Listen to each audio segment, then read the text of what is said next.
G'day podcasters, welcome back to Season 6 of True Blue Conversations with your host Adam Blum, the author of Easy Target, now available at adamblum.com.au. 8 years ago, after returning from 3 tours of Afghanistan and then gaining experience and education in financial planning, Warren Loudon teamed up with fellow veteran Dave Vaughan and started Loudon and Vaughan Private Wealth, founded with the underlying belief that every person matters and every dollar counts, providing comprehensive tailored financial advice and wealth management services for you and your family. Loudon and Vaughan will guide you towards your financial goals with integrity and transparency. Whether you're planning for retirement, investing for the future, or managing your family's wealth, they've got you covered. Visit loudonandvaughan.com.au or call 02 9538 2704 to book a meeting with Warren today. G'day, welcome back to True Blue Conversations. I'm Adam Blum. Today I'm joined by a good mate of mine and I'm really excited to sit down and have a chat with him and talk about his military career. He was a 2 commando operator, did 2 tours of Afghanistan, and is just an absolute legend of a bloke. And I'm just really grateful to come up and get his story and his perspective and his experiences down for you guys to listen to. So, Craig Ball, welcome to the podcast, mate. It's absolute honour and privilege to have you on. Thanks, Adam. It's absolute privilege to be here. Like has been said in previous, because you've turned me into a big fan of your podcast and what you do. It's extremely humbling to be held in the same regard or even in the same sentence as some of your other guests who I have immense respect for. So, I've been really looking forward to today. Thanks, mate. It's an honour, as I said, it's an honour and a privilege to have you on, mate. So before we get into your military career, let's go back to a young Craig. What were you like at school? What was life like growing up as a young fellow? Sport, hobbies, family? I grew up in Epping, northwest Sydney.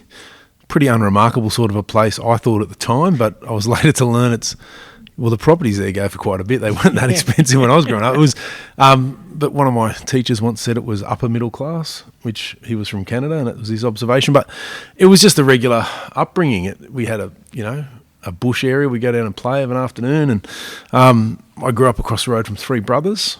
They all ended up completely in different spaces, and from what I know of what happened, and I grew up. I had a brother, mum and dad. Mum passed away when I was in my 20s, but she was sick for quite a long time. So I kind of had a bit of that in my late teens and stuff. That was a bit challenging, or very challenging, early teens in fact. Went to Epping West Public School and Carlingford High School, which was a co-ed high school, and I look fondly on those years growing up. I started skateboarding as a kid. My family, and I guess a lot of families at the time, where you will do a organised sport on a Saturday morning. And for me, that started out being rugby. I'm sure anyone who's played touch footy with me had laughed to see my ball skills, which are pretty average at best. But I did 5 years as that as a kid and then had to do something else. They wouldn't let me stop and skateboard. So I did a couple of years playing soccer. And then eventually by 16, they realised skateboarding wasn't going away. And so I continued skateboarding and was able to stop organised sport, which was one of my most enjoyable moments growing up. Skateboarding for me was such an important thing. I didn't have the typical ball skills. I was a gangly sort of kid. I guess a lot of kids can resonate with that. And I suppose anyone who's tried to train me in anything in my military career, the other thing I always make a habit of saying, I was no natural. I'm just stubborn and really like soldiering. So I was going to keep going until they forced me or discharged me for not passing anything, if that was possible. But no, and skateboarding was the same. I could just go away on my own and do it. And, as a kid, when you don't fit in or you have those moments of alone time, to be able to do something. Well, it's been said that skateboarding is some form of an art form. It's definitely creative, and it definitely, to this day, most of my Instagram feed is full of skateboard videos. I just watch them non-stop. And last year we went to the Enmore Theatre and saw Tony Hawk speak. And that filled my cup in ways, man, I couldn't begin to tell you. I was talking... He's an idol, mate. He is, and it was a huge... You don't realise how much of an influence some of these people are, and it was just great to see him speak. And being a speaker, you're watching how somebody who probably gets a very large amount of money to speak in the US, who's someone who I think is an inspiration. And I remember when the few times in my adult life, I stopped skateboarding at about close to my mid-20s. But I can remember a couple of times tapping in and watching videos in the modern era of skateboarding and how people had done stuff. And I remember seeing these Aussie guys from Melbourne who had badmouthed him to such a degree and were beating him in contests and all the rest of it. And then how one of them got excluded from some big contest in the US. And I was like, Tony Hawk is a household name in the US. He is an institution. So yeah, the impact that those icons and things have on you was pretty significant. I've reflected on. I remember growing up, mate, as well with Tony Hawk. Mate, I grew up and Tony Hawk was an idol. You wanted to be Tony Hawk, so I can remember for you, yeah. Yeah, and I can remember another probably not as well known skateboarder. I was reflecting on this the other day. A guy called Tony Magnuson, who owns Hate Street Skateboards, was staying in a hotel near our school. And he was known as a vert skater, not a street skater. But we had this whole street set up at the local school in the car park with, like curbs that were covered in black wax and had all our, I held a contest there once because I'll get into that in a minute, how that all happened. But Tony Magnuson was staying up the road and he came down and skateboarded with us. And sure, he other than from a business perspective, may not have been that high on his priority list personally for his own skateboarding. Incredible vert skater. But to take that time and come out and spend it with him, we didn't even have conversation with him. He just hung around us and skated, and it was just very light. But, gee, that had an influence. And these people, I learned it from an early age, these people who can come and share something or a bit of their company and time has a massive effect on us. Absolutely. Skateboarding, I skated everything I could get my hands on. I eventually produced the skateboard magazine that went national in newsagents for one issue. I had a guy reach out to me the other day about it. He's trying to get it into some archive, and I'm like this outlier of this one issue that popped up and never appeared because we ran out of money. But I was involved with community television. I got involved at about the age of 16, 17 with South Sydney Youth Services, and a man called Shane Brown, who was quite a big influence on me. They opened at Waterloo Oval in inner city in Redfern. There opened a skateboard ramp, so I used to con my dad because Dad always wanted us to go to church, and I said, Dad, if you take me somewhere skateboarding after church, I'll come to church with you. So Dad was happy because he got his bit of God for his kids, and he took me to this one, and they were forming a skateboard club, and I said, look, I don't even live anywhere near here, but I can get in to come to stuff. Would I be able to sign up? They go, yeah, sure. And through that, I got involved with community community television there, and I had a segment on the TV show that went out to 4 welfare unit block or housing commission unit blocks, and CTV1 it was called, and a couple of houses in Paddington, I think. And that was, I've always been trying to push. Skateboarding was the subject matter, but broadcasting and communicating has always been a pretty significant part of my life in one form or another. And now in the modern era, we've got so much opportunity for it. God, you're spoilt for choice on how to get it out there. So from an early age, mate, sense of service and giving back and helping others, and I want to touch on sharing the love. Sharing. But I want to talk about, you mentioned that your mum passed, and for you, was that really the start of, looking back now, was that really the start of your like you had to find resilience with your mum passing away? Oh, you betcha. I remember at the time, and I can say this now because I'm no longer serving, but I can remember at the time I'd signed up, I'd been sworn in as a reservist, and I was serving at my first unit, and I expect anyone listening to this who encountered me at later parts of my career would laugh, but I signed up at Sydney University Regiment as a general digger, as many of your listeners will know, university regiments are to turn reservists into reservist officers. So just someone who just wants to be a digger doesn't have a lot to do at these places, but I was working my way through my courses, and I'd had a very strong influence in 2 individuals, one of whom is incredibly infamous now, but is no longer with us. who had been doormen. I was working hospitality at the time, and I'd worked at 21, I got a job at the Bourbon and Beefsteak, and these guys had been in one Commando Regiment and had these really awesome stories. And my exposure as an adult in the workforce was working late nights, smoke-filled environments. I needed to get outside, but this sense of adventure that they instilled in me, and I took their advice. One of my big beliefs in life is that I don't know better.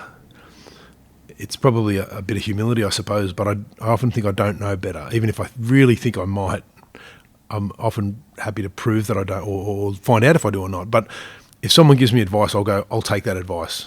I got to a point in my life, quickly before I go into this, where I had some quite accomplished people through my hospitality career who were, like one guy in particular was extraordinarily wealthy and successful. And they would give me advice or feedback about myself. And I remember thinking to myself, you're young and impressionable, but I remember at one point thinking, perhaps I should listen to them. And that's what I've tried to do when people have given me feedback. And I've got some other stuff to share a bit later, which I find awesome, but I've just been very lucky, the things that people have given me and shared with me. But whilst Mum suffered with cancer on and off for 12 years, and it got to a point where I'd signed up for the reserves and I was parading, and so the advice I got there was just join the regular reserves first and make sure you like it before you start showing up and trying to be special and all that cool stuff. And so that happened, and within a couple of months of us knowing that the last year of her life, she probably won't last out the year, I developed reactive arthritis, and it smashed me for about 3 or 4 months, maybe more. I had a limp, I had all sorts of stuff going on. And my first doctor just diagnosed me, but didn't give me much else, and I went and got a second opinion. And the second opinion doctor sounded like an encyclopedia talking, he knew so much. And he said he'd treated a lot of people from the military and special forces and stuff, and who'd got this condition. And he said, look, my only advice is if you get over it, and they gave me no prediction about whether or not I could. Don't ever mention this in your career because they'll stop you doing everything. But what happened was, I later learnt that was really because I knew my mother was passing, and it was my body's physiological reaction. Yeah, right. Yeah. My psychiatrist these days says to me, I'm dismissive of my symptoms. So stuff pops up and I don't understand why, or I find myself in a bit of a pickle and it's because I've ignored or tried to find stuff. But as another dear friend who I recommended you try and get on the podcast today said to me, isn't being dismissive of our symptoms a survival mechanism to get us through? Yeah, it's short. Well, I know it all too. Yeah, and you just play it off. And you mentioned that you joined the military, but before you joined the military, did you have any family members that had served before you, or are you the first? Yeah. But I can raise my fist in the air and say that I was the first to. Well, I started as a grunt. On a lot of my mates that I served with, especially at 2 Commando, by that stage I was a radio operator. But I passed selection as a grunt. Not first time. Like I said, no natural soldiering here, just stubborn. Nearly failed the second time. But I was the first to serve as a grunt and actually see, service overseas as a grunt. I had an uncle who was a truckie and had been a subunit PTI in the Second World War.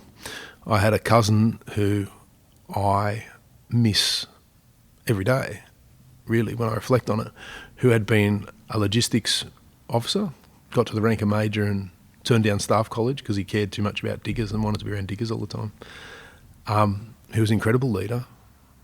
And if I talk too much about that, I'll get quite emotional. Yeah. But no, I miss that guy, and he was a great influence on me. And my father, of course, was a Nasho, and when he showed up to become a Nasho, they talked him into becoming an officer, and he served as a reservist for 10 years after that.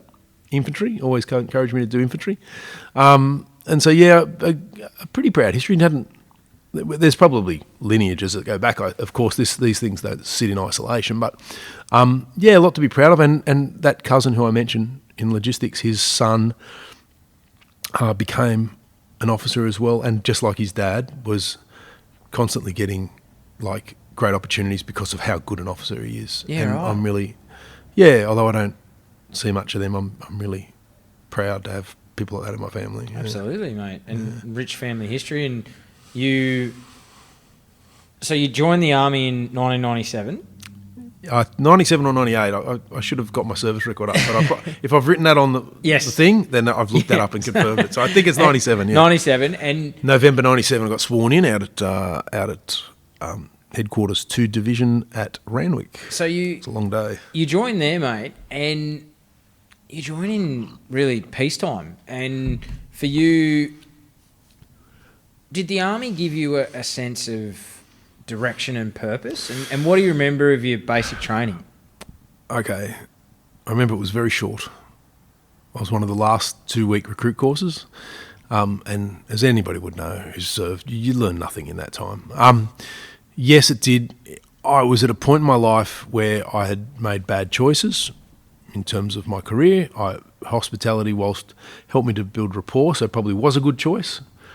I, paid my rent on my ability to build rapport, and later when I had to work as a security guard, I went home unbattered or bruised or avoiding fights through my ability to build rapport, so probably good survival and skills that I consider my currency in my consulting work now.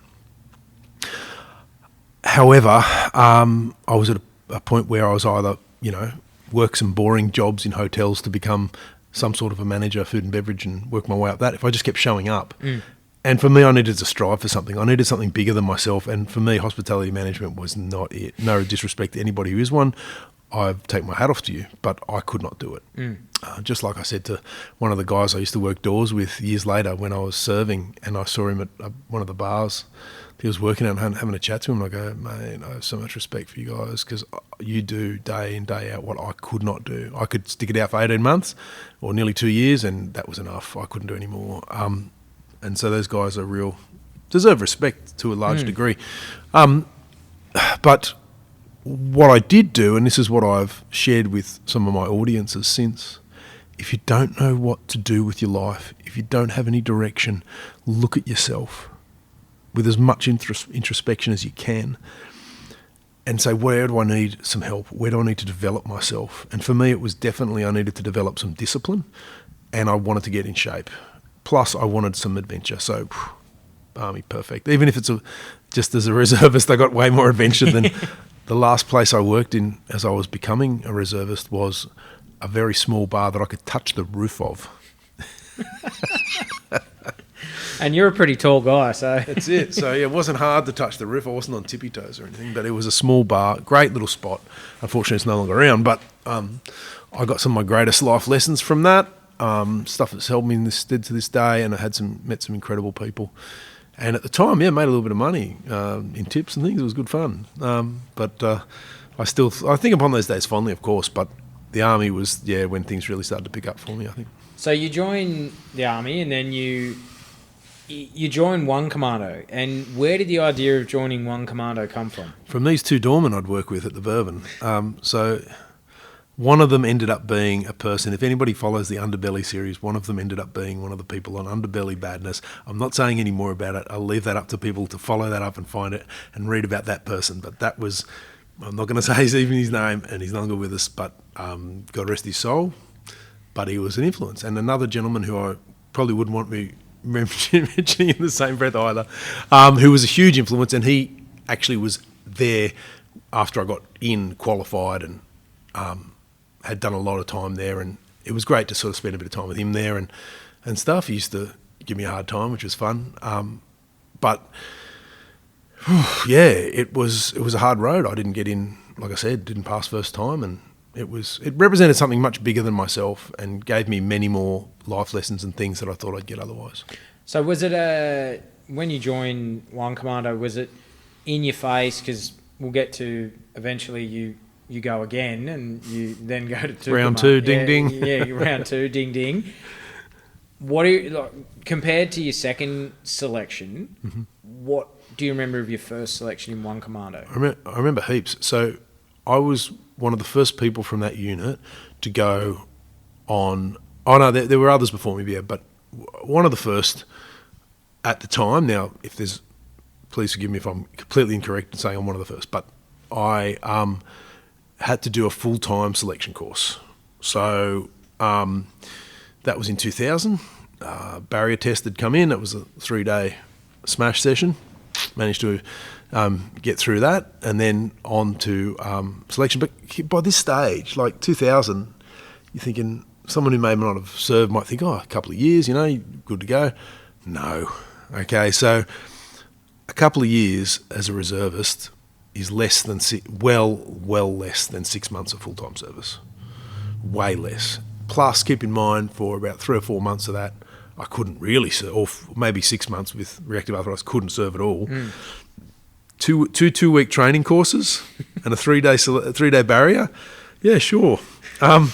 So I didn't understand how to think, the Army way of thinking. That's why when I did go full-time, I was really glad that I'd done full 3 months or 12 weeks at Kapooka, because I felt like I'd broken away from my broken the reserve shackles off, and I was now a proper member of the ARA, and that meant a lot. I can remember when we went from wearing those worn-out old uniforms that they used to get you to run around Kapooka in, and then we got our first issue of proper, new uniforms, and I put it on, and I was beaming. I couldn't be prouder to know that this is where I was going, and this is what my career was now. So, the first selection, to get back to the point, was very interesting because it was mostly officers, and there's still plenty of diggers, but mostly officers, and I gelled. It was the first time I'd been around a lot of officers, and I realised I gelled with them just as much as I did my fellow diggers, and that was a real eye-opener to me. And I thought, gee, maybe I, could have become an officer, and I contemplated a few times. But for me, being a digger was the ultimate, as far as I'm concerned. And I actually, by the time I retired, I didn't even have rank after all those years because, running 2 trade models, as we'll get into later. But it was pretty awesome. I learned a lot, and the sole common, the common denominator, the factor for me that proved to be correct in the end, the reason I didn't pass when I went and got introspective and felt it and thought about it, was discipline. I did not have enough discipline, and I didn't apply myself to try to get it. But I mean, it's sort of, you don't know what you don't know till you've been through something like that. And then when I came back, I did everything I could. I'd lost about 8 kilos the first time round, didn't lose that much the second time, but I tried rebuilding myself and doing everything that I could. Second time around, passed heaps of things and did quite well with tests and stuff, and then I got told, you may not pass again. This was Hans Fleer in the middle of the night, and I didn't know what to do or what to say, and I said, well, why am I still here? I thought, might as well kick myself in the guts. And he goes, I'm wasting your time. He goes, I get paid regardless, don't worry, the usual Army thing. And but he said, we think you've got what it takes, but we just want you to show it to us. That's all we want. And it was at night. We'd done a recon lesson one night, and we'd been out all night, and we came back at 2 or 3 in the morning, and most of the blokes just sat down and had a bit of a sleep. And I just doubled down and stayed awake and tried to shave in the dark and clean my weapon and do everything I could. First light, I ran up and got some water jerrys, made sure everyone's waters was resupped, just tried to be the good supporting team member, and that got noticed, and managed to pass that phase of it and went on to pass the last phase and got out of it so successfully. So that was a huge learning curve. And at the time, I knew I always wanted to be a speaker, and I'd studied a lot of self-improvement people, but nobody to that point in my life was as inspirational as Hans Fleer. I know a lot of people talk about it, but wow. I've heard a lot about him from a lot of the boys a lot of operators that I've spoken to on the podcast. He was that iconic dude that was Hans Fleer. Like he was that. He went through Vietnam, I understand. He was. Man, he was it. And the thing that really used to make me sad a bit, once he became the honorary colonel of 2 Commando, I used to see him walking around after ceremonies and stuff, and it made me feel a bit sad that some of the young blokes may not know who he was. I mean, sure, you'd probably have it drilled into you on selection or something, I don't know, but when they want to give you a bit of theory out of nowhere. But, there's a high likelihood a lot of the younger generation maybe didn't quite know who he was, and so I always used to take the time to go and talk to him. And then some weeks later, he wasn't the honorary colonel for long, but sometime later, after the last time I spoke to him at something, he passed away, and I was I was on team at the time. We had a bit of a short down period between exercises, and I was able to go to his funeral in Melbourne, which was a really fitting way to pay respect to someone who'd been such an inspirational figure. Well, I know one of the other operators who you know very well as well said that he owned a farm and he loved his sheep, and that he would treat you guys like he goes, oh, I can't walk my sheep today, or my cows, and you're my cows. And yeah, that was a story that I was told, and it makes sense. It makes a lot of sense. I remember on that first selection, you've just brought up a really, really cool memory. It was April fell over that selection course. So April 1st, he gets everyone up and yelling, screaming. We had these massive, big stores, trunks, and gets everyone ready and like swearing and yelling and all the rest of it. And he gets everyone to lift them up, and as they did, they were thrown in the air. And everyone was going, what the hell's just happened? And they put them down and they open up. He goes, what's happened to the stores? What have you done with them? They opened it up and there was a piece of paper in the middle, April Fool's Day. He goes, April Fool's Day. Happy April Fool's Day, men. It's a joke, laugh. And walked off or something like that. And it was hilarious. Just trying to muck around with you. Yeah, of course. It was and some of the officers were in my team, and I remember some of them saying, what a strange man. But yeah, it was my first exposure to Cameron Baird as well. Rest in peace. He was on that first training course, and yeah, my God, he was a monster back then. Like just a physically imposing figure. Yeah, right. Wow, he was big, and I learnt then from someone who'd just come off the AFL draft. So, yeah, been very fortunate to be around some pretty iconic people from the unit. Absolutely, and so with one commando selection, and we'll get to your second selection when you come back down the track in the podcast. But is it as intense as what your second selection was? Do you kind of know things are coming. You kind of know some of the stuff that's coming because they were running, I think, 3 a year at that stage. Okay. But I just put my hand up, said I'm ready to go on the next one, because from barrier you were able to have 2 cracks at selection. If you failed that, they'd probably, I think back then they were sending you back to do barrier again. Yeah, it was different in some ways. They definitely smashed us physically a lot harder. A lot more diggers, but they smashed us a lot harder. What was the first 3.2 like? Oh, they're never nice. But I got to the point where if all I had to, we got trained for 3.2s at One Commando. Like we were just used to it. We just wanted to run. And so it was, I'm not going to say it was any easier, but with all the other things you get flogged on, if they had given us to do a 3.2 after at least one of the days, that was very, very long. Yeah, okay. And very, very painful on the second second rotation, second course. It's been a long week. On the second course, yeah, there would have been, I, for one, probably would have been a casualty for sure. Like, so to back up what anybody said, including one of your more recent podcasts saying about it, what Ian said about it, yeah, it's hard, man, but I was still young enough and flexible enough to be able to get through them. Because how old were you on that first selection? 2000, that would have made me 26, I believe. Okay. 26. So pretty... Because I would have turned 27 that year because I'm 73. So pretty peak physical fitness, yeah, good young age too, not too young, not too old. Yeah, just sort of that peak time to have a crack. But still a bit, for me, a little bit too young to make the best choices.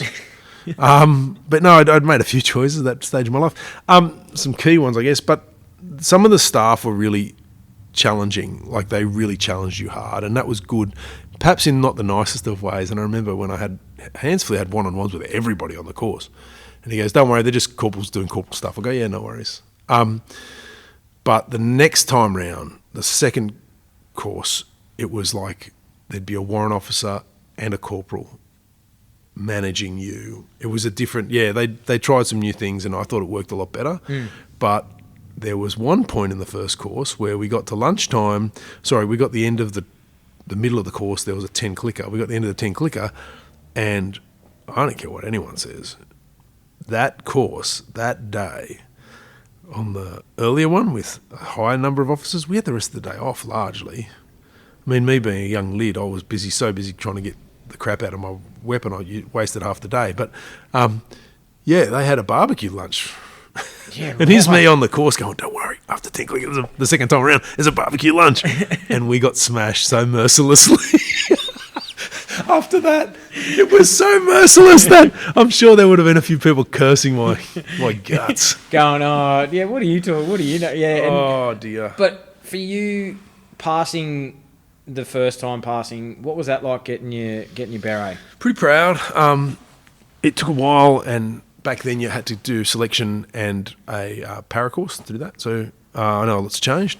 So we did that, and then we had a parade at one commando with one of the MZ commandos from World War II. Mm-hmm. And man, that was a pretty proud moment, and just and the SOCOST at the time, Brigadier Phil McNamara, and I served with his son, someone I'm very I have immense respect for both of them, but yeah, very much have respect.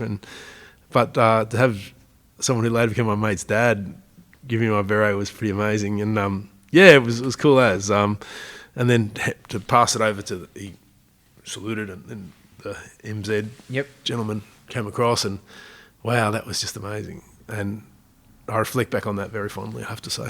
Absolutely. And then, so the next year, where 9/11, where were you on that day, and what do you remember of that day? Well, to echo Ian's words of everybody knows where they were, I was in Coles at Broadway shops. And it was like I saw a video of it, and on the telly, and saw the footage. And that... It's really interesting because... Was that an itch for you to say, all right, it's time to... It should have been. Okay, so after passing selection, on my exit interview with Hans Fleer, he said, will you be joining us in East Timor next year? Now, that is like one of the most... That's like the equivalent of rolling the red carpet. Not that I don't know what he saw in me or not, or he just, I was eligible, but that may have been a default just because I was eligible to go, and it was an opportunity. I thought I knew better, and I regretted that for many years. I cried for a week, every day, for a week after 9/11.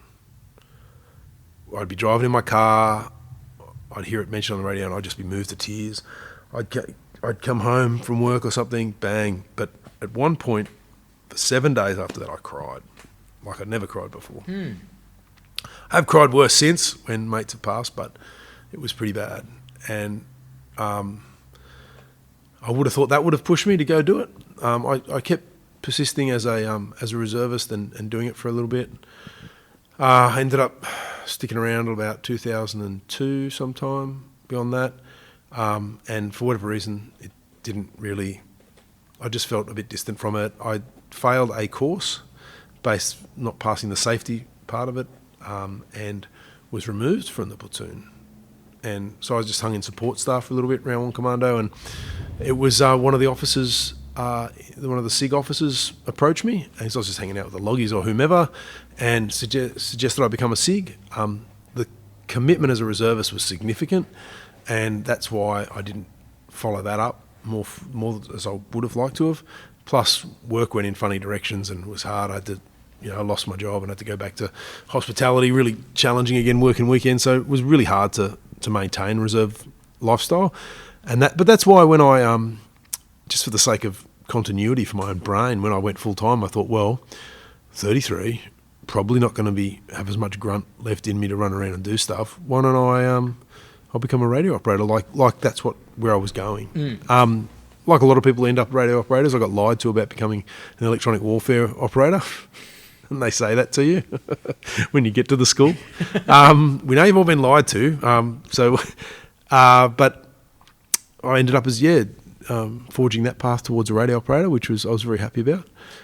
So let's talk about that. We go, Afghanistan, Iraq, they're going full swing, and and you rejoin in 2006. You get back in and rejoin. I signed on the dotted line in December 4th, I believe, or December 5th, I can never remember. December 5th, I think, 2006. And what do you remember of going to Kapuka, because you'd been a reservist and Yeah, what do you remember going to Kapooka?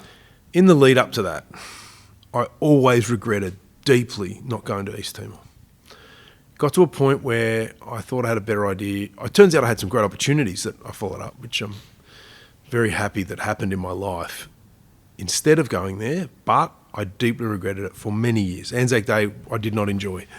And so that, I was busy trying to get my life together, trying to pursue my speaking career, and it wasn't until a very good friend of mine who later finished his career as a psychologist in the army, but I met him when he was a PTI at one Commando, suggested he came to visit once, and he was on his way down to Kapooka to work as a sergeant PTI, and he said, why don't you consider a full-time contract? And I was toying with the idea of what I was going to do, and I remember trying to convince him of all the great things I had going on, and effectively I was trying to convince myself as well. And when he left, he wouldn't leave that day till I said, all right, I'll seriously consider this. Yeah, within 2 weeks, any of those opportunities I thought I had fallen over, and I was calling defence recruiting. Yeah, right.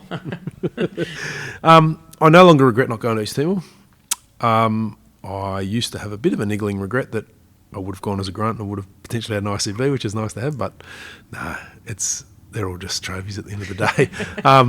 I mean, not to take detract from anybody in infantry who has one, of course. But at the end of the day, I'm just glad I served and did my bit. Kapooka was interesting. Because being a reservist, did they know that you'd had military experience before when you got there? Oh, man, I didn't tell them. I'm so glad you asked that question. I didn't mention anything.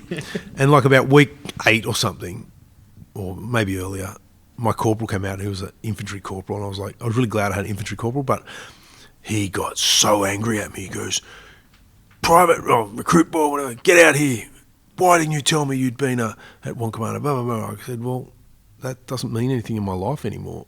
No disrespect for my past, but I'm trying to leave all that behind, and that's why I've given up my whole life. At 33, I wouldn't have cared if they'd sent me to Darwin or Townsville.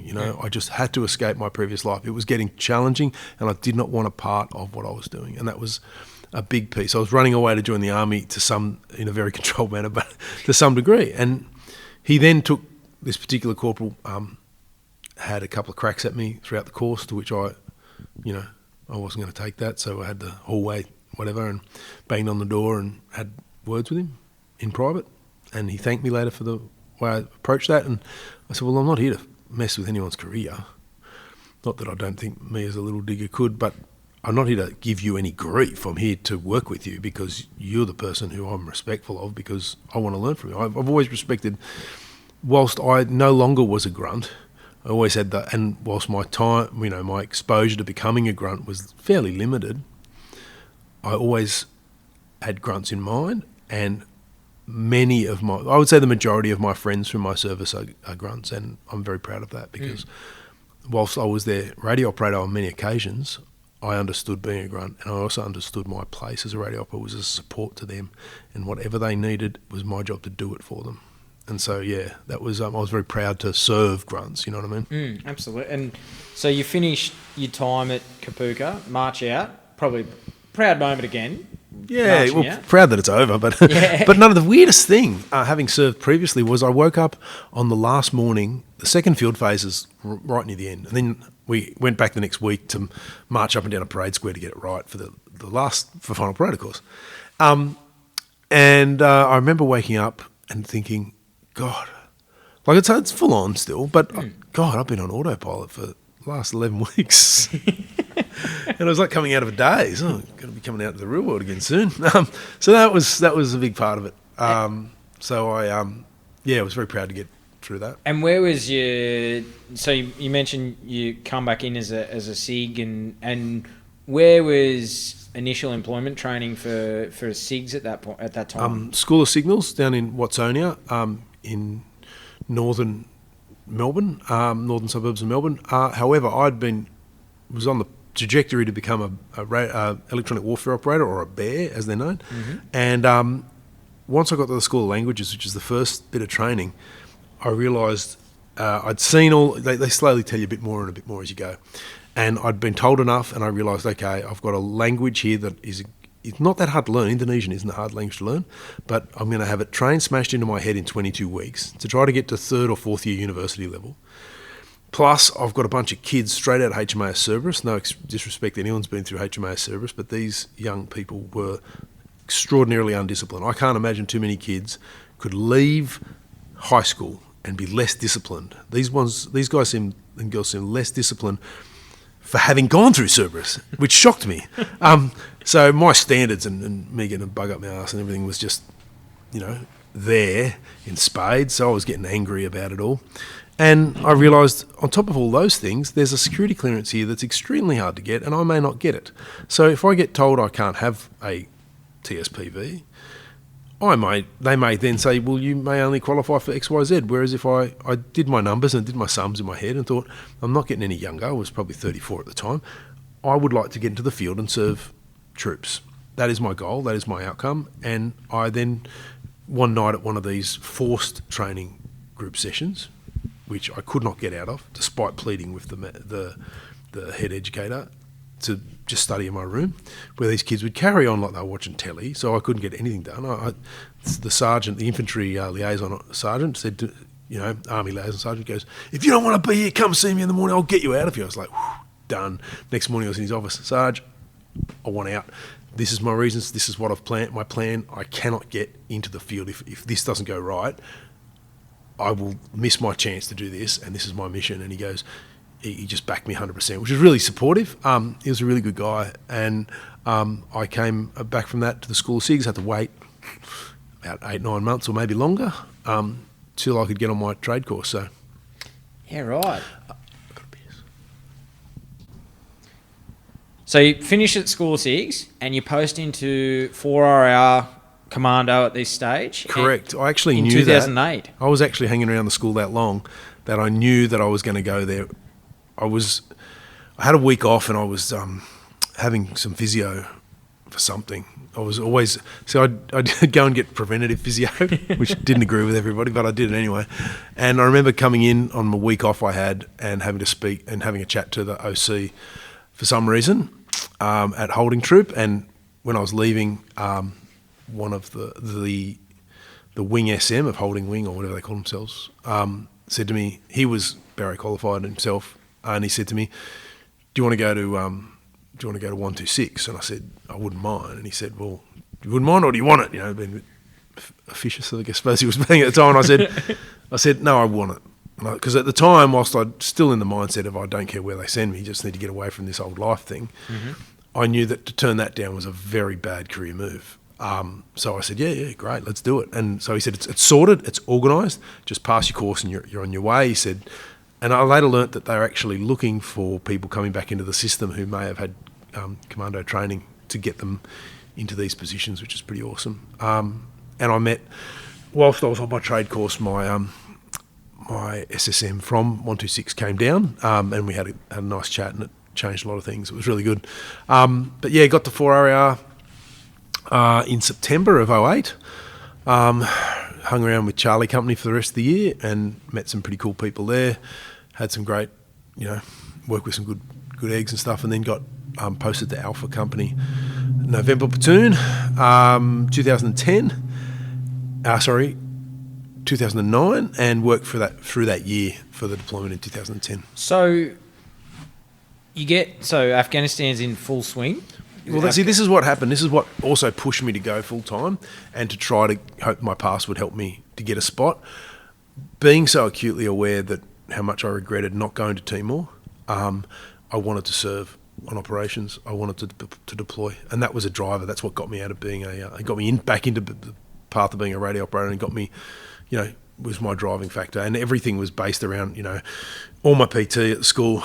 I had to get 20 chin-ups. I had to do all the standards I was working towards non-stop, and did everything I could, which was, just helped. Everything helped. So let's talk about selection the second time, and doing now is... Well, I didn't have to. I only did it twice in 2000. Oh, right, okay. But what happened was, it was like once I got to the unit, I had to start a trade course. Now, by this stage, I'm 9 years, at least 8 years in some, for the first things I got thrown into, off selection. Your mindset ain't there no more. Like, it took me a while to get up to speed on these things. And I remember one day I was living in the Lions. This is early 2009, and I got a phone call. Hey, there's a spot left on ACQB if you want it. And I go, I suppose I've just got to say yes, because there's this whole thing about not saying no. And I just got on it. It lasted a week and nearly had panic disorder and everything out of that. That was hilarious. But it was good because I met some really cool guys, and I'd already been doing some SIG support for the guys on the reinforcement cycle. So some of them I was with, and I made a lot of friends throughout my time there because I was constantly picking up courses for the trade course. And it wasn't until I'd done my first good 12 months and done my first deployment, I suppose that's coming up to 2 years. But then when I got on courses, it was a different game. I had a lot better. So for that too, were the guys supportive? Like you felt supported in when you first got to the regiment, or? I did. There were some really good SIGs there that I got to work with. There was one SIG in particular who was very, very smart and humble guy who would hide it very, very well. Still makes me laugh to this day, and he was supportive of me from day one and just really helped.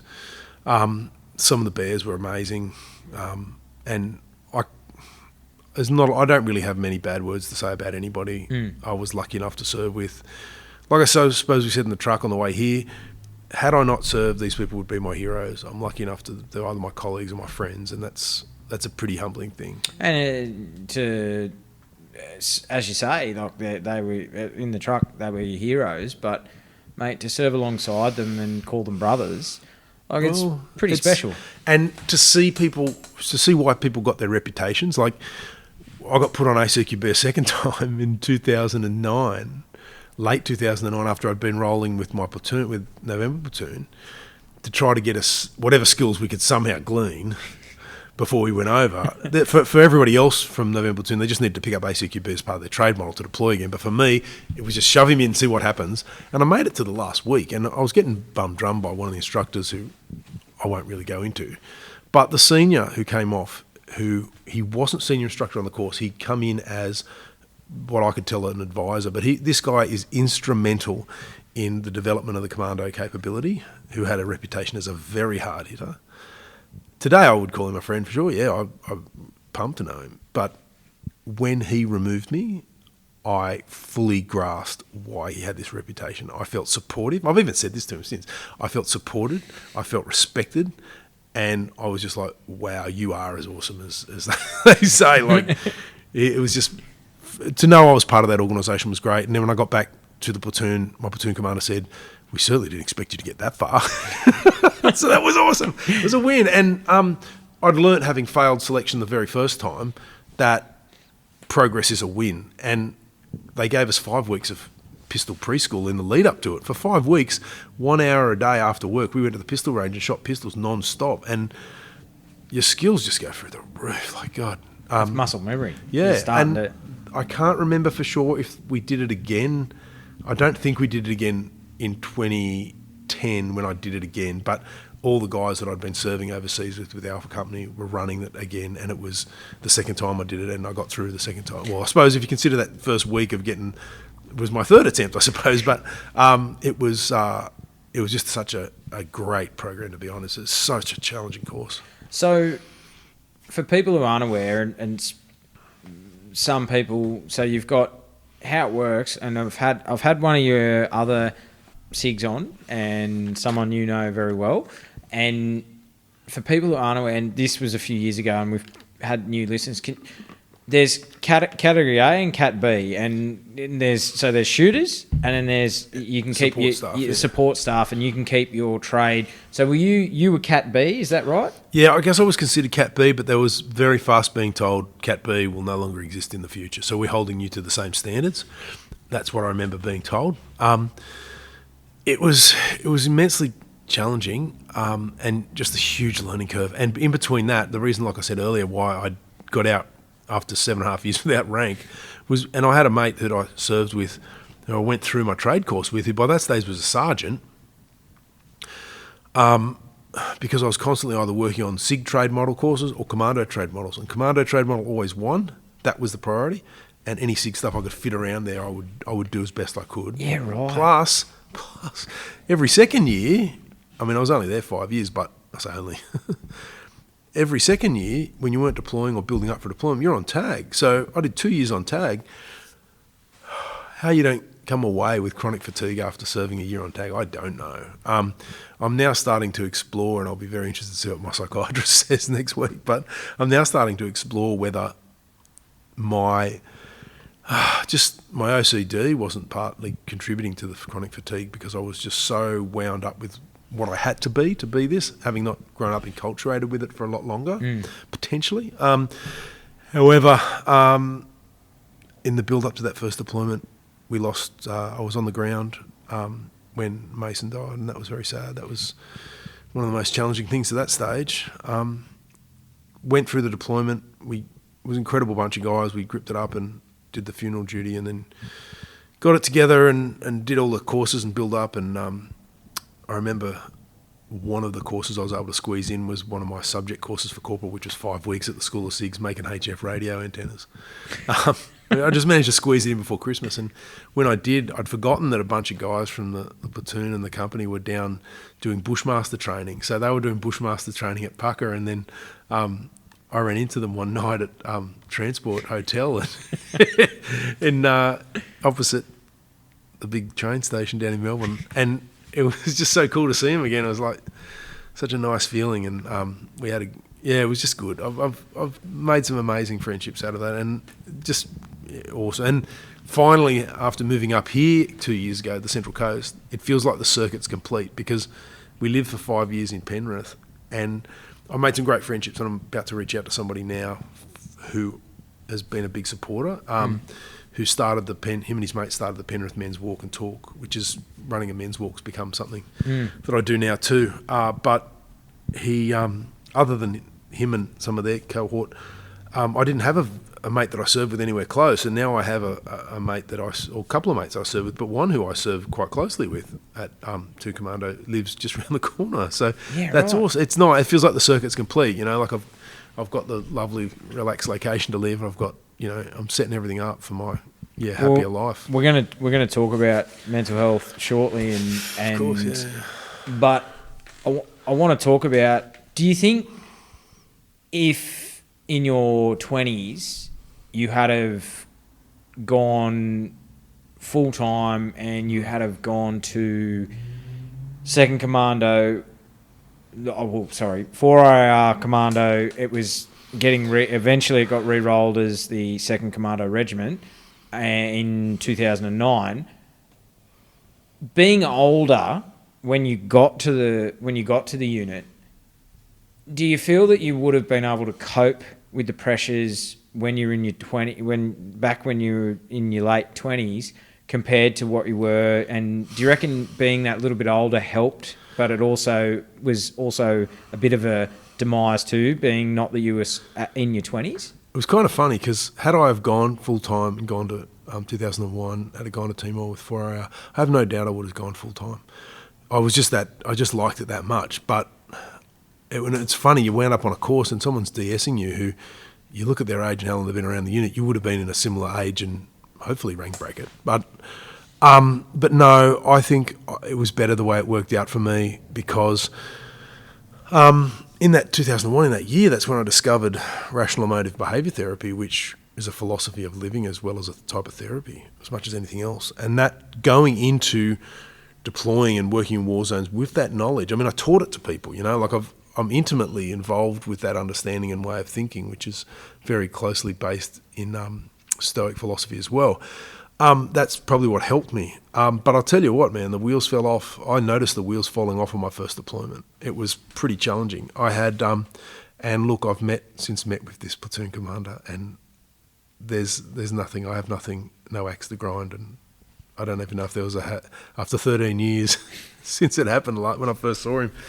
I don't know if there was a hatchet or anything. I passed it. I worked on myself for that, but I got bullied, and I don't hold any grudge. He was probably under a shitload of pressure, and I just was the one who was there, and that's all it was. I have a lot of respect for that person today, and I gave him a hug when I left.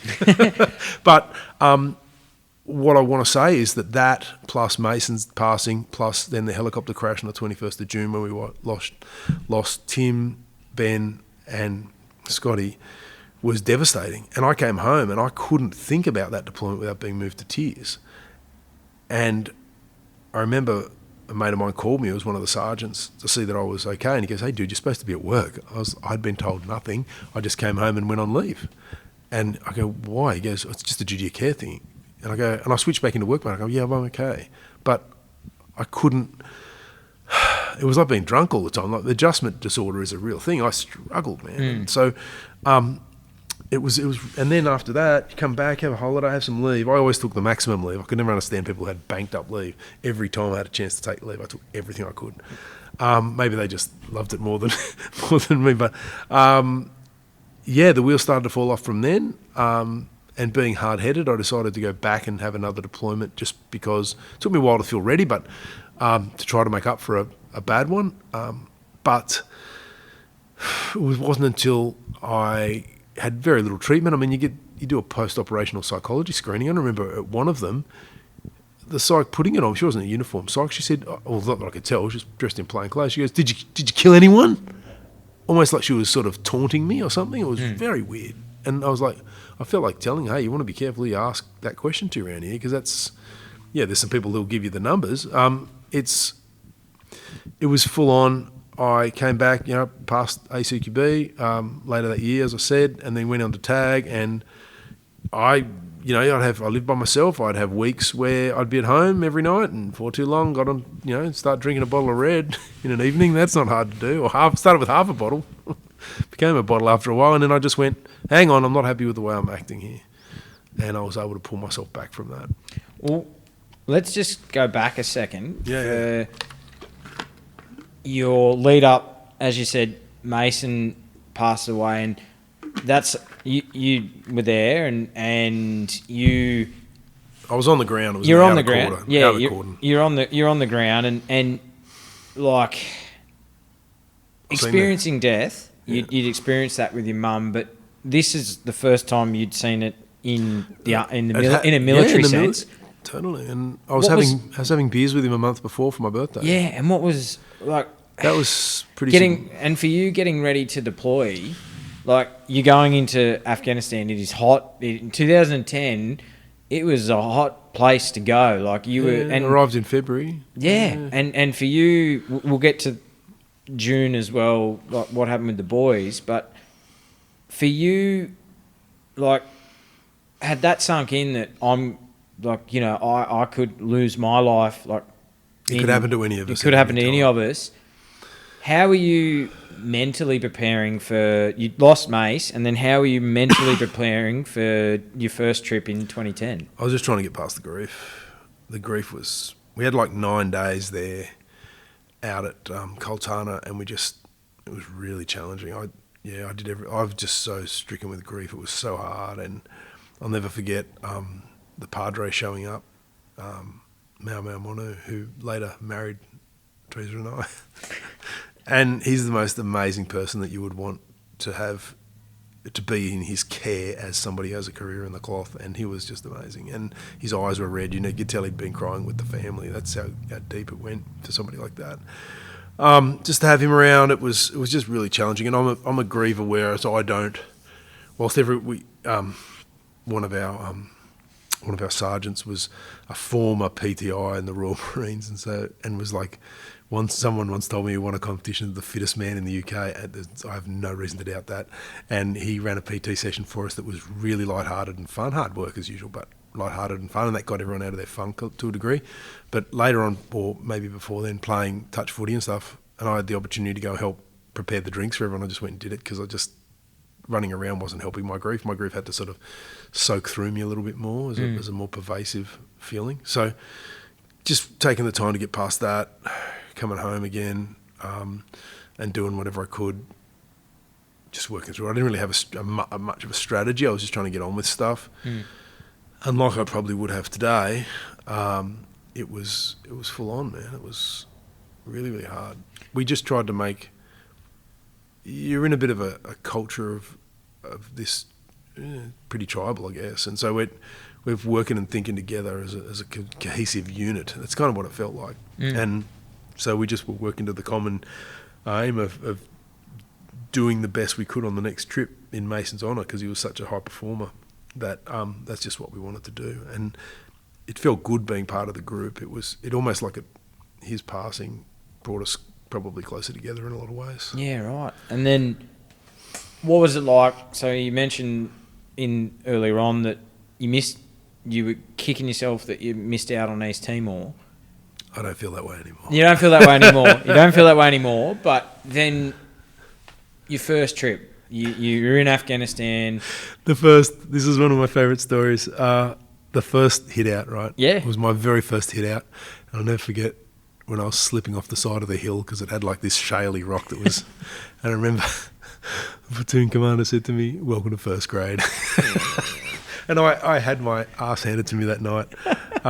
Had I have spent my time better, this is before the really... had I wanted to spend my time better over the Christmas break, I would have done as many squats as I could and as much pack marching as I could. I did little and I suffered. I went down with heat after that first trip, but before we get to that, we're patrolling out into the middle of nowhere, and it's pitch black, where I think we're at least a platoon strength. We might have been more, probably, but just off the top of my head, just to say we're at platoon strength. And we're patrolling up, tooled up. Everyone's tooled up to the eyeballs and patrolling through the dark, heading off into position. And in the distance, there's a flashing light. We're like, oh, fuck, I've been compromised. And it was waving after a while. Like it was waving us in. And it seemed weirder and weirder. Anyway, we all took a knee, and one of the sergeants went up with one of the interpreters to see what the hell was going on. And it was a local goat farmer. He'd lost his favourite goat and he was trying to find him in the middle of the night, and his mobile phone light was using it to do it. And it was the funniest. This is how random Afghanistan is. It is the most random country where odd, weird stuff. And like over the years, 2 times I went, I had gotten to so many funny conversations with people about random stuff. Like one bloke I served with when I pulled myself out of the platoon for my final month on that deployment said, oh yeah, this guy was SAS qualified and he'd been out in a lot of patrols. And he said, we're out in a patrol in the middle of nowhere one time, and a bloke walks up and he goes, "Hey, Aussie diggers." And he was wearing a Parramatta jersey or something. And he goes, "Yeah, g'day, hey, I'm just here to visit the family." He goes, "Who are you guys?" And he goes, I now work in Parramatta or something as a bloody plumber or something, I don't know. Wow. Or even the plumber at Camp Russell was an Afghani who spoke like a Westie from Sydney. Yeah, like he had a full-on accent. I went, "Where are you from?" He goes, "I'm a local, mate." He goes, "I've been working with Aussies for so long, I've just adopted the accent." Oh, wow. The country is full of it, and full of contradictions, and full of funny things, and beautiful. Breathtakingly beautiful. But yeah, I got my ass handed to me on that first hit out. I went down with heat.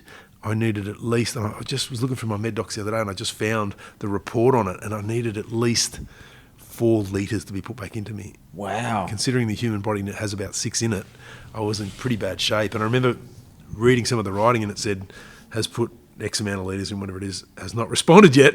Oh, wow. Yeah, it wasn't good. Right. So I was out for quite a bit whilst there was everyone else went out on another job that day, and I just the medics pulled me aside, put me under a hoochie, in a nice quiet spot, and just filled me with bags of fluid. Yeah. Because people don't realise too, you're in Afghanistan. The elevation is like you're what, 3,000? Something like that. It is significant. And the good thing is though, the body bounces back. Okay, so I got wasted on that trip. Next trip, bounced back. Before too long, I was carrying, and this is just because I wanted to be there, I didn't look around or pay too much attention to how hard that was, but I ended up carrying 60 kilos a lot of the time. And if I wasn't carrying 60, my light load was 45 kilos on my back. Jesus. And I'll never forget one of my mates who is a very strong person, but like bodybuilder type string and just huge. One of the grunts goes to us, and another mate was the bear. And we were both used to carrying that kind of weight because he had 2 radios or something, and I had 1. And he had to carry a radio to the top of the hill for something, and he weighed it and everything. He came to us and said, "That can't be the case." And here we are, just a pair of skinny cigs, and he's this muscle man. And he goes, "You can't be that heavy." And we just looked and said, "How heavy is it?" And he told us, and we just laughed at him. We're like, "Yeah, sure." It's standard rims, man. So we were so used to carrying that. Thankfully, the back, I don't know. I haven't been able to claim anything about my back from that time, but it seemed to hold up okay, and I did my best. And so you mentioned June 2010. Yes. So by that stage, I'd removed myself from the platoon for my mental health. That was 3.5 months in. 2 weeks later, I was in the radio room. I was up late. I'd done a week during the day, but the next week I had a couple of days off, and the next week I don't even know if I had any days off, but I know that the next rotation of time in the radio room was going to be nights, because you knew your roster out. So I was staying up all night the night before. I knew the next night I'd be up all night. And I remember the sergeant in charge of the ComSend, one of the sergeants came in and woke a couple of his blokes up and said, "Get on the radio, there's been a mass cas." Pretty confident I'd seen the guys leave. I'd help bomb up anyone's radios that needed it, help with the radio check before they stepped off. And then that was the last of us seen of 3 boys. And it was devastating. Yeah. And I think too, because it wasn't just, it was the others that were on that bird as well that were injured. Like, it was just... Oh, and the tragic loss of certain things. So, one of the guys was an Australian. He's on the Australian triathlon team, for God's sake. Lost his leg. And he was such a humble, good dude. We were never close or anything, but just like he had he wasn't full of himself. He wasn't an egomaniac or anything. He was a good guy, and he did his job well. Was always paid you respect and went both ways. And to think that he has gone through everything he's gone through because of that. I mean, thank God for the adaptive sports program. But God, just that was one of the saddest stories for me, just to see that he was cut down when he was. I remember he showed up to Coltana after he'd been at some Olympic trials in his bloody uniform and everything like that. It was awesome. Like, he's a real hero. And to have that happen was incredibly sad. Well, I mean, you mentioned, I've heard so much about Tim Applin. I've heard so much about Scotty Palmer. I've heard so much about, Ben Chuck. Like, just... Tim and I were probably the closest out of those 3 that I was friends with. I was going to take Tim and his wife, because I was a single bloke back then and used to spend a bit of time in the cross, having worked in the cross for a long time. And I was going to take him and his wife out for a night in the cross when we got back. Of course, that never happened. It's still obviously saddens me to this day. Really, really, really challenging. But again, it is, from a mental health perspective, I'm a big believer in it's how you define it. So that was the start of the funerals for me, and I've been to many. Especially post-service, which is some of the saddest. But I can remember sitting around when I was on team probably the next year, and we'd been to another funeral, and everyone's sitting there, a lot of the young SIGs and stuff don't know how to process it. It's probably the first time they've realised, shit, this culture that I'm in is actually quite runs deep. And I used to say to them, boys, this is sadness. That's all it is. It is sadness, and sadness passes, because that's how we choose to define it. I do a lot of work with people to help them to redefine things and to bring their language into tighter bounds. It may be devastating for their children. It may be devastating for their family. For us, it is sadness, and sadness will pass. I don't know if any of them listen to this or remember me saying that. I have one mate who likes to come and quote all the shit I used to say to him when we served together. He showed up at my 50th. I hadn't seen him in 5 years. He goes, all those things he used to say, that were true. I was like... You're going to have to try to remind me. But I was a good 10 years minimum ahead of a lot of people at my rank level and all that stuff, often a lot older. And I used to try to guide and help that thing. And I suppose to a degree I helped show a bit of leadership at that digger level. And it was, I really... Mental health is something that we can all live with and we can all overcome.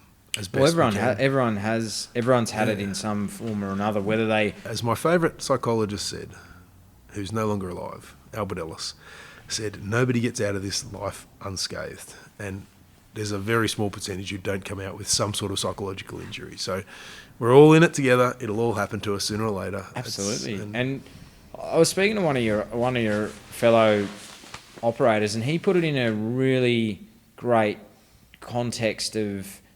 He said, don't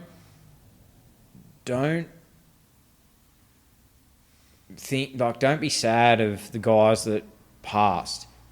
They were exactly where they wanted to be, doing exactly what they loved.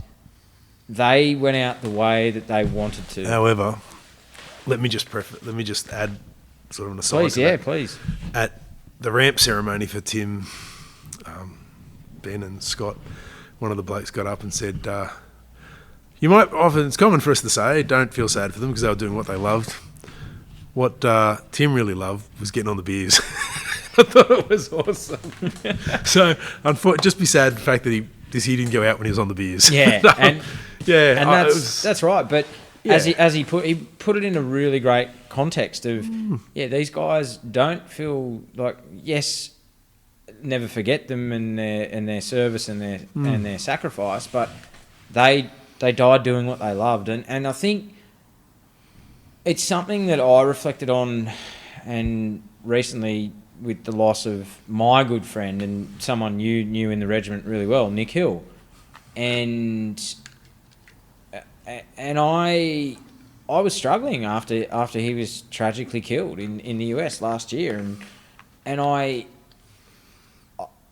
but I take solemn in that he died doing what he loved. He was on his motorbike, surrounded by his brothers and riding. And apart from combat, he loved riding motorbikes. And I think I look at it like that, and it sort of helped me move on from the grief process. Was a lot of us don't get to choose the way we go out. And I think that's where I take the solace in that he died doing what he loved, and not all of us get to do that. So, and it wouldn't have been happier any other way. So I think that's true. I think that's how I look at it, and 100%. I think it's a great way to process. It helps. It certainly helps. It certainly helps. Part of the puzzle. You miss them. Helps. You absolutely miss them, and it doesn't take away from the loss that they're no longer with us, but it's little comfort if that makes any sense. It's something. You just miss them. I mean, ultimately, you miss them. But not that I haven't missed family members when they've passed, but it feels way harder than a lot of family members. Nothing as hard as Mum, but it feels harder. Well, you've served alongside these guys, and so you come back, and as you mentioned, you were starting to notice that mentally you weren't great. You come back onto team, which I can only imagine. I've been told that's like Olympic Games just on steroids. Yeah, frenetic. It's just crazy and kinetic and almost like being in combat again. Yeah, not kinetic like combat. Yeah, like getting shot at, but it's very, very high tempo. Yeah, high tempo. And for you, as you said throughout the start of the podcast, stubborn, unfinished business. So tell me about the lead up to the 2012. You go back to Afghanistan. So I just said to my hierarchy, I said, look, I'm just not ready to go back yet. And then shortly on team, the first time, one of the other SIGs walked in and said, hey, I got a trip. I'm going back early. And I remember the sergeant walking in because I was qualified and he wasn't. This other dude who later got qualified, so no harm, no foul. But the sergeant walked in, looked at me and said, with a big smile on his face, and said, do you want it? And he would have been prepared to take it off him by the looks of it. But I go, no, I'm not ready yet. And then it wasn't until I went up to 17 SIG up the road and did a crypto management course or something, that I got chewed out by the CO now up there for going in the wrong gate. But we'd always gone in the back gate to see blokes and stuff. So I just thought that's what happened. And we were we had high security and you couldn't get in and out of the organisation. But I wasn't used to showing up at the gates and signing things for a unit where the back gate was open next to an oval. Anyway, so he ripped into me, and as you don't get really face rippings at a unit like 2 Commando. People respect one another a lot more. But he's busy ripping into him with what looked like his RSM, and the whole time I'm just talking back to him saying, sir, that's not my intention, and I don't think he was used to that, so he didn't have another crack at me over it. But after that, and just sitting there ticking boxes, filling out little forms to manage numbers of cryptographic items, I went to myself, if this is the rest of my career, I need to go back. And I came back after that week and said, yeah, I'm ready, I'll take whatever. And I put together a plan to deploy again the following year, and then I was going to get out. And I even spoke to the rep for Schema, the Soldier Career Management Agency, who, as it turned out, had been the wing SM at the School of SIG, so we knew each other well. So I sit down to explain my plan to him, and he starts by saying, don't need to tell me about how you've been performing, I already know. You don't need to tell me this, don't need to tell me that. What do you want to do? And I said, well, I want to deploy again. And my plan was to deploy again with Alpha Company, and I then want to come back, finish up and post to a place called Frequency Management Cell, which is, I've been told, is enough work for one digger, and there's 4 positions there, so that I could start going for job interviews in the city, which is it's based at Vic Barracks. That fell over. I got told that it's set in stone, it's all done, and then I then get the opportunity to take this deployment early. So a few months after that, they were always looking for SIGs to go, and SIGs with a bit of experience and a green hat were probably first on their list if they could get them. And so I got offered to go to Delta Company, and I thought, well, that works out better because I'll come back in the whole second half of the year. I can hand back my staff and just slowly work my way out, and then I get over a couple of weeks into this deployment with Delta Company, and I get told, oh, the SSM's got you another year at the unit. I'm like it was a favour for me. I was like, I don't want another year at the unit. And I kicked and screamed about that, but nobody listened, and as they shouldn't. And I went, all right, well, I said, if I have to take it, I have to take it. And that meant going on team again, which is fine. But it was really, really challenging. The second deployment, though, I took it because, hard-headed as I am, I determined to try again to make up for having a challenging deployment. And I got way more than I expected. It was definitely the pinnacle of my career, and I have extremely fond memories of that. Well, let's talk about, so you get back 2012, still in the heat, like Afghanistan is going nuts, but we got there early. So we got there like January, and I think the 2010 was in late Feb. Yep. To either late January. So it was still snow, and it was still quite cold. So coming into the fighting season, worked into the summer and stuff. By the time we left, it was like 60 degrees, and this time I didn't have a platoon because I'd switched companies, and I thought I'd just be working in the radio room, typing up comms as I had for my last month on my first deployment. But a few days in, I got told, "Oh, go see Ash. He's got a job for you." So I went and saw Ash, and he said, you don't have to take this, by the way, but there's an opening at the mentoring task force for a comms mentor. I said, yeah, I'll do it for sure, because I was fascinated by the partnering force last time. I don't know why fascinated, but when you hear the stories, but I was quite interested in that, let's put it that way, and would have jumped at the chance at the end of my first deployment, but I got the opportunity to work with them for 6 months, and it just was amazing. We got the opportunity to develop the comms platform for them with HF radios, and get the Jundies out working in the field with HF radios, and it hadn't worked previously. I think there were a number of reasons why that was.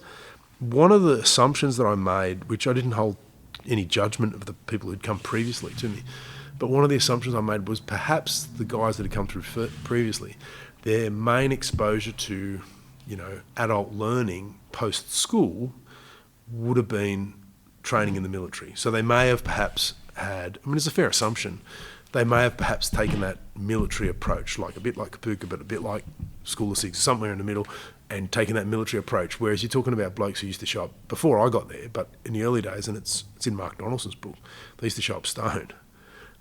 They'd stopped doing that by the time I got there, thank goodness, which was really helpful. But I'd been a speaker.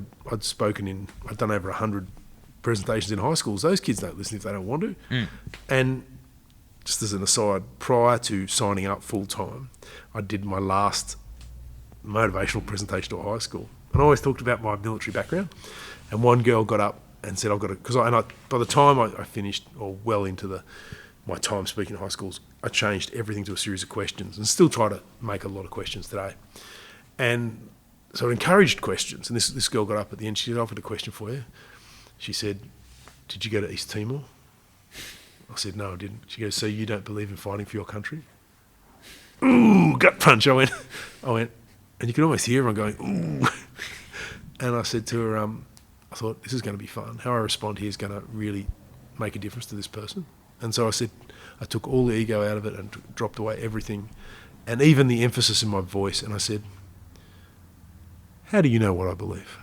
And she said, I'm sorry, I was just asking. I said, no apologies necessary.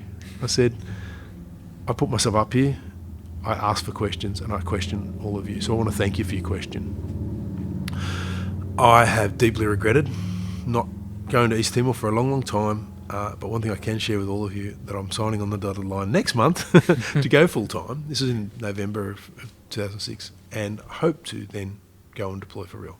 So your question's really valid and timely. But I said also, I can see you're probably going to get chewed out. We're about to go to a break. You may get chewed out by your teachers. That's fine. I said, please don't ever let that discourage your enthusiasm, because only do me a favour, please, if a gentleman comes from the RSL to talk about Vietnam, please be very careful how you ask questions like that. But for me, I put myself out here and I take it completely on the chin. So yeah, and so you took that into that and treated. Oh, I treated them with total respect. Yeah, total respect. And one of the compliments I got from an interpreter, not to blow my own horn or anything, but he said to me, we once talked about my approach to them, and he said, you choose words that make it to explain what they need to do in the trainings, that make it easy for us to interpret, and easy for them to assimilate, but not so simple that it compromises or makes them look stupid. And I was pumped at that. But it was, I took this whole approach to them. And patriarchal society over there, I would make them look good, constantly try to make them look good. I remember the first thing I did when I first got there, day one, and I'm hanging out with them, and one of them come up, and the interpreter was there, and he said, he wants his certificate. I go, certificate? What's his name? Can we write his name? Got the interpreter to write his name down.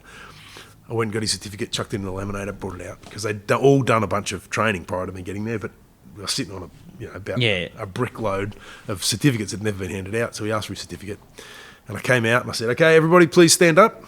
Okay.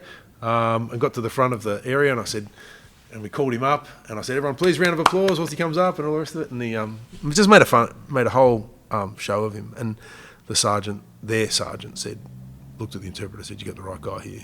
And I did my best to try to live up to that every single day. And one of the first things I briefed them on, and I said to them, I'm a guest in your country. I'm a grateful guest.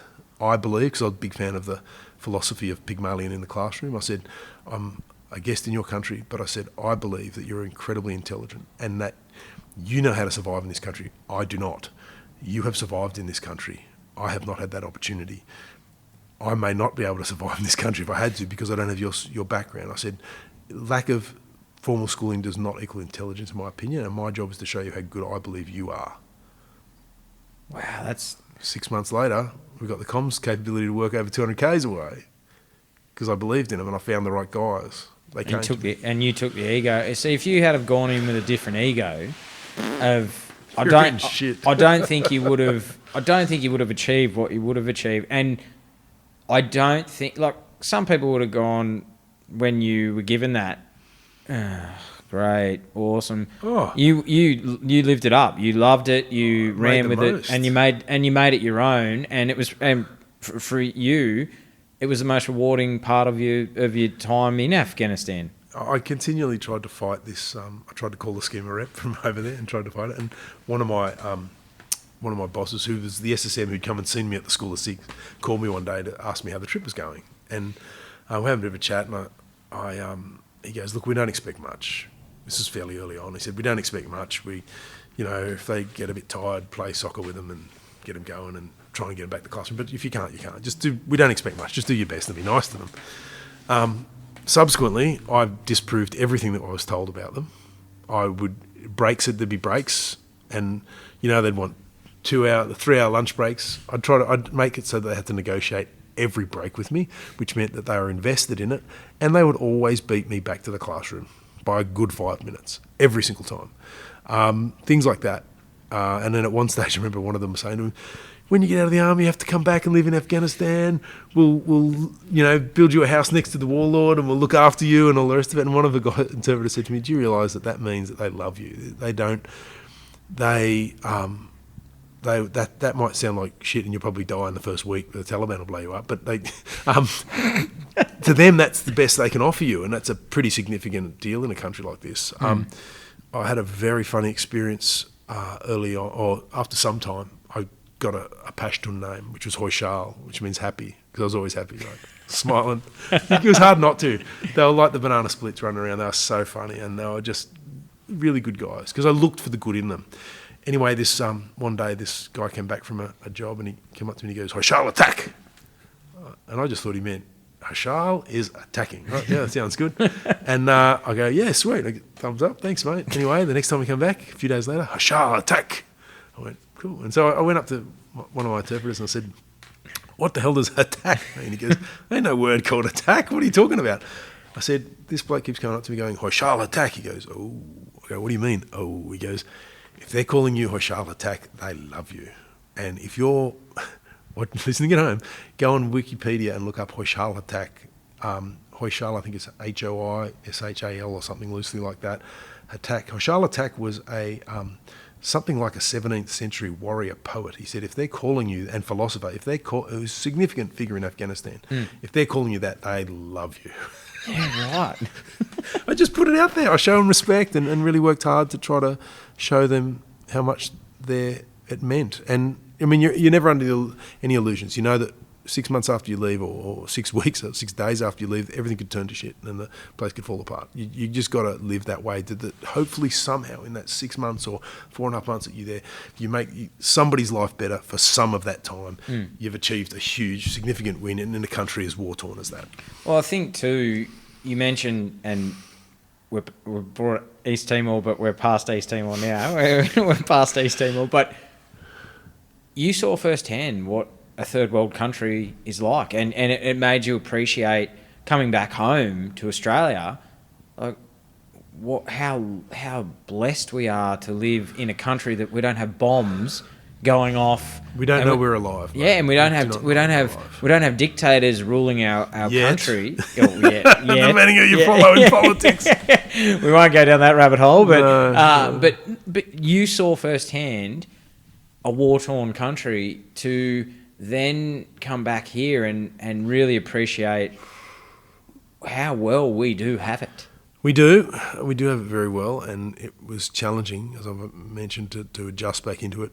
I found that I'm pretty all over the place until I have a holiday, and then come back after a holiday, and I'm usually pretty good. But yeah, it's just an amazing experience to come back and experience both worlds. Afghanistan would be probably almost fourth or fifth world, I suppose, to some degrees. It's like going back into biblical times, man. And then you see some random motorbike somewhere or a generator, and you go, "Where'd that come from?" But second-hand beat-up Toyotas, if you're a Toyota dealer and you could sell your beat-up used Toyotas to Afghanistan, you would make a lot of money. So you come back from that second trip, very much a more rewarding deployment this time than 2010. Yeah. Get back to the unit. Do you have a holiday? Do you take a holiday? Always take a holiday. Yep. I had started seeing my now wife before then. I was a deadbeat. I sort of stopped seeing her before I went over and didn't really tell her, and then she messaged me on the last night and I said, apologised. For which I'm eternally sorry. But we communicated whilst I was over there and came home and the sparks flew, and been together ever since. And I went to Thailand for 3 weeks, just needed to decompress. Came back and was a lot more I adjusted a lot quicker the second time, but still took some time. And then straight onto team, which was challenging, but Teresa and I were together, so that made everything heaps easier. I wasn't probably that easy to get along with for a long time, but did my best. And I kept pushing. I studied on my second trip, because after my first trip I decided I needed to finish my degree that I'd started many years before. So I studied on that and just kept pushing to try to get through that. I knew the degree, which is a degree in psychology, was going to help set me up. And just through networking, I was a member at Bondi Surf Club, and on one of the patrols, the patrol that I used to work on was mentoring one for high school kids as they came through, and just networking and talking to people, because I was getting pushed in all kinds of directions. A few people I knew wanted me to try out for politics. And I did have some political views, and I mean, everyone does, but I'm largely divorced politically now. I don't, because I reckon they're all pretty bloody bad. But well, we had this discussion before. We did, and it just sets you off it can set you off the wrong way. And now that mental health is such a big deal for me and helping men in mental health, I would hate to think that because of my political views, someone thinks I'm some sort of a jerk or feels that they're somehow excluded from getting anything that I can support them with, that I wouldn't enter into that. So I've purposely just gone bugger it. And if I get any inkling that I think someone's the opposite side to me, I just go, they're all as bad as one another, and they seem to like that, and we just get along, because they probably are to a degree. So doing that and just finding out about the experiences I had on that second deployment, one of the mothers at this patrol said, you're looking... I said, what does it mean? And I told her all the things I'd done. She goes, you're looking for change management. And I've been doing that for the last 10 years. And it's looked after me very well and been very much aligned to my values and that sort of thing and how I like to work with people. But, I did get a lot of push into politics, and one person particularly, a previous CEO that I'd had, who I had an awful lot of respect for, who hasn't been on your podcast yet, who had probably more emotional intelligence than just about anyone I've met in the military. Incredible leader, and I'm glad his star is still rising in his career. It's amazing. Yeah, an amazing man. I know exactly who you're talking about. And I'm sure it wouldn't be hard for people to figure out who that was. He used to try to push me into politics. Even one Anzac Day saying to me, when are you going to get into politics? I need you to become a senior poly. This is his words, not mine, and I wasn't that drunk at the time, so I reckon it's still pretty accurate to what he said. He said, I need you to become a senior poly so I can be a chief of staff. And I've had a few humbling moments. The thank you that the guys in Afghanistan gave me, the Jundis after I left, was one of my shoot me now moments, but this was an incredibly humbling thing to say from someone who, as a leader, I respect more than many, more than just about anyone. To say that he would be prepared to work for me is pretty awesome. And he said to me once, he said, do you know why I keep pushing you into politics, trying to push you into politics? I'm like, oh no, I just thought you were drunk. He goes, no. He goes, these are his words, not mine again. And I find it very humbling to say this, but he used to say to me, well, I have to deal with a lot of polys all the time. And if he listens to this, he might get a chuckle, but he said, you got one of the best political minds I've ever met. And I was one of his diggers. So that leadership thing that Ian talked about last time at all levels really does exist, I think. And I chose instead to go the path that I've taken because partly Teresa and I were planning to have a family and I wanted to know my kids. Politicians aren't home a lot. So I'd rather do that. But how I use that to help people these days is that most people who have challenges often have to deal with their own internal politics, though it comes under a different name. And that ability that I have to navigate politics somewhat astutely is also quite transferable to helping people navigate their own internal politics, and I take a lot of privilege out of being able to help people in that regard. The suicides, I hope they're going to slow down, but I lost at least 6 mates that I know of. It scares me that there's probably more. That's the hardest part, as hard as losing mates, but I decided to devote a lot of my time and energy, and my men's walk that I've started up here has been a pretty good tool for that. Well, you mentioned that you came back and you decided to discharge, and from your... I knew my time was up. Yeah, your war service, you'd been overseas, you deployed, you sort of... My gate was stuffed. Well... As a mate says, he sees... You only have to watch your walk to know your gate is stuffed from your service. But I also think, too, that itch to prove yourself that you could deploy, you wanted to deploy, you did that. But for you, in the sense of your military service had changed you, and you changed from when you first deployed, and every veteran I've spoken to, be it veteran or first responder, transition. You obviously went into you had a direction. Was it hard though, the initial cutaway from the military? Did you struggle at that point, or did you have a bit of a? It was later that transition was harder. The transition was harder later, yeah. And they say you're always transitioning, or you transition for many years, and I think that's very true. One of the things I had a lot in my career was bullying, but by the time I got to my final year, I knew how to deal with it. I'd just have it out with the person. I'd have it in their office if they were a superior or whatever, and I'd have words, and I knew that if I said "sir," before and after every sentence, I couldn't be done for insubordination. I could kind of say what I wanted and fought the good fight until at one point it did get too hard. But getting out and taking these contracts that were pretty lucrative and just wanted to keep them going and experiencing bullying was very challenging. I did not know how, especially from a member of the opposite sex. I did not know how to deal with it because I got one outcome here, and that's to keep the funds rolling. So what do you do? The first person I had it out with left, quit the next day. That's often the case with workplace bullying. Anyone here that's experiencing or has experienced workplace bullying had they been able to confront it, knows that the person will often quit the next day because bullying can't hide in the light. But the second one was really challenging, and I ended up leaving, and that's when I started seeking help through Open Arms. As luck would have it, my mate, who later became a psychologist, put me on to another psychologist who helped me to sort of handpick who they got, and I got very well looked after. Once I got myself into a bit of a better space, I really just needed talk therapy, and I see somebody even now, just a counsellor every 2 weeks. And my psychiatrist, I'm seeing her, this year will be 3 times, but that's a busy year. I know what you're talking about, because every 3 months I go and see my psych, and I call it the oil change and the wheel rotation, just to make sure that you're going okay, things are good. And I'm like you, I'm a massive advocate for mental health. I've just written my book, and I'm going to talk about your book in a minute. And it's mental health needs to be brought to the fore. It needs to be drag it out of the dark and get it out. And the more we break stigma down around mental health, and men, obviously, it's something you are passionate about, and I am as well. I think we need to be vulnerable, and I think it doesn't matter who we are, we need to be able to be vulnerable, because unlike the things that I sometimes read on LinkedIn of warning people against vulnerability and all this rubbish, it's okay to have a cry in public. It's okay to be vulnerable, because if you're vulnerable, if you have the strength, if you're not going to regret it, and you never should, but if you have the strength to be vulnerable in front of others, particularly vulnerable in others you don't know, you might empower them. You don't know that person who sees you, experiences you being vulnerable, may feel the strength to be vulnerable at another time in their life that may prevent them from going too far.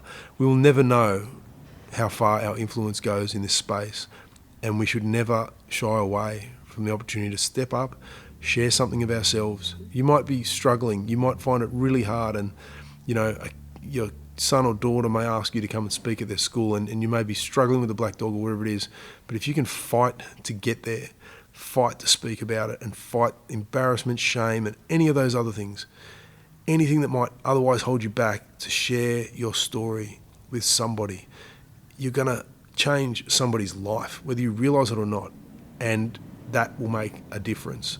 And you will be speaking for everybody who can't. And we all have a duty, if we can, to try to do that. It's I know how challenging it is, but I'm always trying to do it. And that's part of the reason I'm so honoured to be able to come on.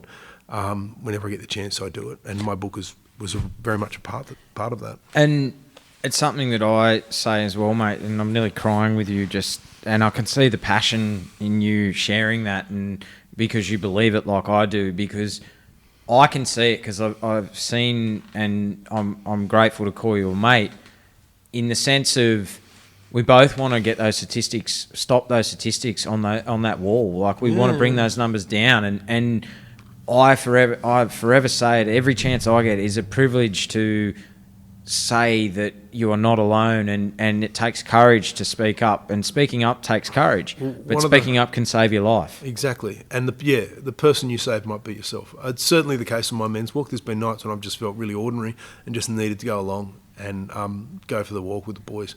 One of the people that I've referenced a lot of times, Willie Beating Cancer, OAM, is a huge influence in one thing that he said, and a lot of things he does I really respect, but he said this one thing on a podcast once, that it may, it's okay not to be okay and all that, and sure it is, but he said it's on every single one of us to fight to be okay, whatever that looks like, to try to find some space that is okay, because it's okay not to be okay is now a bloody brand, and that's unacceptable. I mean, good luck to people who make money selling shirts with that written all over it, but unfortunately, for my money, I completely align with his approach, is that we need to fight to be okay. Absolutely. It's you got to find that inner fight, and I know I talk about it, and I say it every day, mate, is that these days of Are You OK Day and World Mental Health Day, and we should be doing it every day, checking in every day, not just 2 days of the year. There's a lot of naysayers about Are You OK Day. Often I've spoken at a lot of them. I like it for my platform, because what I teach is how to find a space of okay and what that means if you can relinquish the chains of self-esteem, which is one of the most debilitating illnesses in society, in my opinion. So I like it because it's a springboard for me to help, but there's not enough of that out there to help people to understand what okay is and why it's okay to accept yourself unconditionally. Okay, you may not be the best at X, Y, Z, whatever that is. You don't have to be. You just have to be breathing. That's enough. Like, we need to start accepting each other unconditionally. You don't have to like yourself. You just don't. You have to like the other people, but if you can accept them for being human beings, and that's enough. You can go a long way. Absolutely, and I think too, it's okay to, like, if you say it in the sense of that, yeah, I'm not good today, but that's fine too. You don't always have to be flying. That's right. One of the things that I strive for, and some of the people I respect the most, are people who are consistent. But that's simply because you show up to be consistent. You don't have to be consistent. Sometimes you just can't be it. Your ups and downs, life's like that. But whatever it is you need to be consistent is, whether that's the way that you are with other people or how you treat them, you do your best to try to be consistent. It's something to strive for, and that's what helps us to get to that okay space. And I like that, because and this is where I have a real thing of, like you mentioned earlier with social media, it causes a lot of problems, but it also does a lot of good too. But on parts of it where you only see the perfect life. Yeah, you see the perfect life of someone, and you only see like half an hour or 30 seconds of someone's life for the next 23 and a half, 20, whatever it is, 23 and a half hours of the day. They could be in complete, they could be misery. Like, and this is where I say, don't get too attached to, you see someone's killing it. You see their social media, they're killing it, and but that might not be what they only. That might be what they only want you to see is that second. It's keeping up with the Joneses for the 21st century, and as anybody who's ever tried that would know, it's a fool's errand. There's no such thing as a level playing field. You are equal to every single person in terms of your humanity. You are just as much of a human being, but unfortunately, that's where it ends. Exactly right, mate. And from and this is what you do now. You've started your men's mental health walks, and you're in the mental health space. You are so much an advocate for mental health. For you, looking back now and knowing what you know now and your life experience, what advice would you give your 18-year-old self, and would he listen? After having gone through enough, I think my 21-year-old self might listen more than my 18-year-old self. My 18-year-old self wasn't particularly headstrong, but I think I probably would have had enough things go wrong by 21 to start to listen. I think that's when I started to turn it around. Maybe even in my later 20s, I started to turn it around a bit more. Go easy on yourself. Forgive yourself. That's what I tell people anyway. One of my big pieces of advice, start with forgiving yourself. Then learn to forgive other people. You don't have to let them off the hook. It lets you off the hook. You stop carrying that stuff around. Forgive yourself and treat yourself like someone you're tasked with looking after, like Jordan Peterson says. I think it's really a good value for life. The discipline will carry you through and will set you up for, I think at 21 I was already starting to develop some sort of small disciplines here and there for things, but nothing like what happened when I joined the army. Maybe have a crack at the army a bit early, perhaps. And I mentioned your book, and was that a cathartic process for you to write that? In a lot of ways, it was also the culmination of what I'd been teaching for over 20 years. I have a 3-hour that sometimes can be a full day, depending on client needs, but a 3-hour workshop that I run that has helped at least one blue-collar team achieve over 1,000 days of no lost time injuries. So getting that down on paper was pretty significant. The catalyst for that was the bank stole a whole bunch of money off us. We'd sold a property and had come up short, so I called the bank and said, hey, we've just come up short, we need to activate the lender's mortgage insurance. We'll be able to cover it, but I'm not going to give you the money now. And we had almost the amount of money in the bank, so they just stole it, as banks inclined to do. So I was that pissed off. I went, bugger it. I do not want my family to be in that situation again where that's going to matter. That small amount of money is going to matter. So I wrote the book and pushed it out. And keep in mind that book is also a 10-module online program I'd already developed. So trying to turn that was a bit of an easier process, turning that into modules, but into chapters. But it was a combination of a lot of things. It was easy to sit down every day and write because I was so used to it. I'd communicated it so often, and I would often just use the transcript of those videos to make sure I hadn't missed anything. But I was dedicated. It was a time in my life I was like, I've got to get my book out, or at least my first book out, and there's a plan for many more. And I've read it, and it is such an insightful.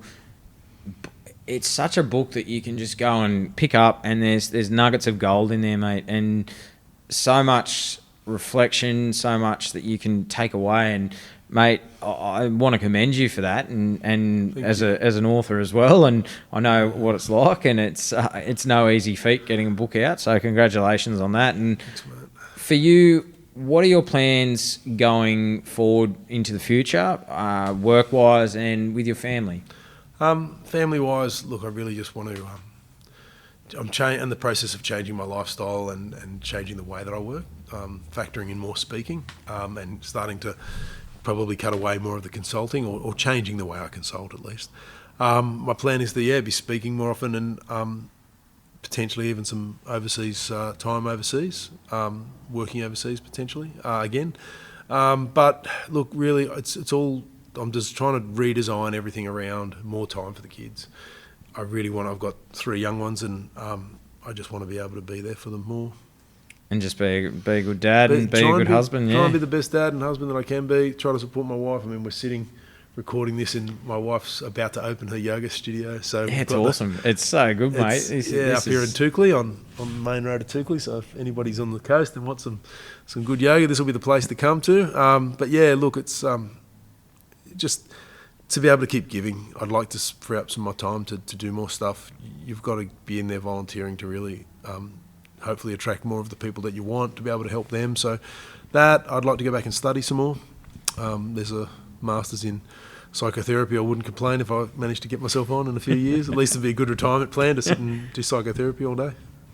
No, absolutely. And mate, what advice can you give to any young person out there who is thinking about doing joining special forces, and around mindset, and even at a young age, but also at an older, in their 30s as well? What advice can you give? First of all, if you're considering trying out for the Army or Special Forces, don't listen to yourself or other people. Let the people who do selection, the professionals, let them decide if you're ready. If you want to have a crack at it, have a crack at it. Back yourself. And by back yourself, believe in yourself. Try. Give it your best shot. There's no harm in trying. Well, I used to say to young blokes who'd come through the unit, I used to say to them, if you like this, they were obviously young SIGs, go do 4 or 5 years in the battalions and then try out for selection, because you'll really get a taste of it then, and you'll understand the career of soldiering. If you're a grunt and profession of arms is that's where it's at, as far as I'm concerned. To anybody, look, simple disciplines practiced daily, the old Jim Rohn line. Figure out what that is, what's important. When I used to speak in high schools, I'd say, here's 3 things to do if you have no idea what you're going to do with yourself. One is a discipline. One would be do 12 months in sales, 12 months in customer service, which is good advice for kids who've never worked at anything, or maybe just worked at the supermarket or at McDonald's. But, you've got to learn to serve. Service is everything. And if you're going to be in a position where you need to convince people of your ideas, you need to be able to back up that with service. Sales, I used to tell people, this career advice is an interesting one off the back of what we talked about, but you need to be able to sell. You need to be able to convince people of your ideas. So if you're a young person starting out, that's what I recommend you do. And the third one is a discipline, because whatever you do, you need to be able to stick to it.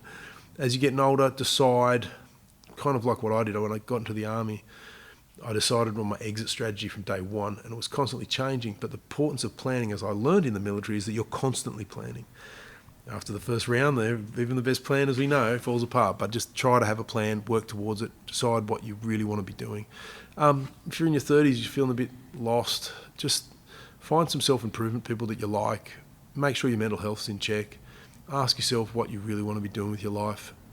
The journey is more important than the end state, and make sure that journey's enjoyable. If you're hating it, take some changes, whatever it is. Improvements by millimetres, improvements by inches can really be the 2 things that millimetres gets you every there. day. That's all you need to do is reach out to someone, or try, whatever that is. But just keep pushing. If study something you need to do, it's now or never. Take that opportunity and have a crack at it. If you find you don't like it, you've learnt a valuable lesson that there's something else for you. The search is not a bad thing.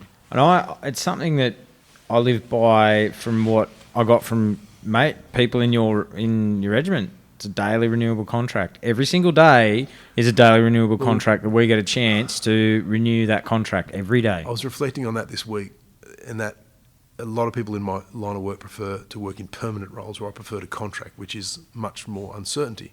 But I've come from an organisation that was, whilst we were permanently employed, it was a daily renewable contract, and the next injury could end your career. So much more tenuous than simply someone tapping you on the shoulder. And I've had recruiters call me and say, look, your contract's been cut, don't go tomorrow. And I just would say to them, that's the rules we play by. And I remember this the last time it happened back in September, the recruiter shows up the next day and goes, things are being so professional. I'm like, how many emotional wrecks do you have to go and visit every day? I go, it's all good. I said, this is what I'm up against, so we'll survive, we'll make a go of it. So you just be prepared to back yourself. And if you don't, look at those, don't look at what you don't have.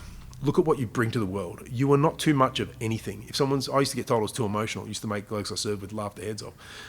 My mother used to say that. If you're too much of something, you've been told you're too much of this or the negative side of things, ask yourself, what's the positive, optimistic side of that? And if you don't have all the skills you need, you're not lacking. You just need to enhance what you already have with some of those skill sets. So that might be a discipline. That might be getting in shape. That might be focusing on your health. That might be eating better. Whatever those things are, make a list and start to add them in slowly so that you can do it. Because if you don't, you're going to pay the price, not other people. So, and listen to others' advice. Get introspective. Start to think about, reflect on what you've done. If you've never done it before, try journaling. It's an amazing thing. I don't do it these days, but I did it when I was a lot younger, and it straightened me out. So I can't speak more highly for all of those things. Buy my book. Yeah, mate. Well, and as you say, mate, journaling, I do it every day now, and I'm in my third, and it is the benefit of just getting it out of your head and down onto paper it's amazing. Like it's so cathartic, and the process that you go through, and our brains are so full of so much that's going on in the world these days, and where it's such a fast pace, just to get it out is amazing, and it does. You feel so much better, and then you can process the next what comes then. And I absolutely 100% agree. People who are struggling or just journal. The power of journaling is I recommend it, and then look back on it after a year, and you'll be shocked, mate. It's 6 months. It's amazing, and all that you've gone through and all that you've experienced, looking back now, was joining the military one of the best decisions you ever made, apart from marrying your wife? And I'll put that in there. So shout out. Yeah, it is. Military's one of the best things I ever did. It has been times in my life when it's felt like it's 50-50, what I put in versus what they got out. I think it's a lot higher in my favour these days. I think I got a hell of a lot more, and that was never more evident than when I did get out, because I expected a lot more of myself, and I was able to move into more success than I would have otherwise. In my opinion, the military is a university of life, and you meet all walks of life there, and you learn things about people if you're open to it that you never would have learned otherwise. And I think you should come out of a 4 years of military with some sort of qualification other than a certificate won in government or something, because you have learnt an immense amount. So everybody who serves, in my opinion, all veterans are like the elephant in the tent pole. They try to convince you that your skills aren't, particularly grunts, your skills aren't good for anything more than security. Not that security's a bad option either, but you are like the elephant in the tent peg. The saying where the little kids at the zoo sees the elephant in the tent peg, "Mummy, why is the elephant doesn't rip out the tent peg? Because it's conditioned. Okay, you need to start to influence your own conditioning, because what you have is way more powerful.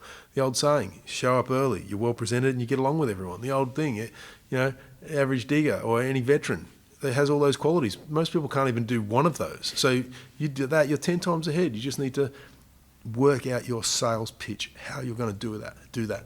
But trust me, if you've served, you have so much more to offer to the world than you will ever know. And often, some of my most enjoyable moments is getting to share that with those and show them what they can do. Absolutely. And for you, would you change it?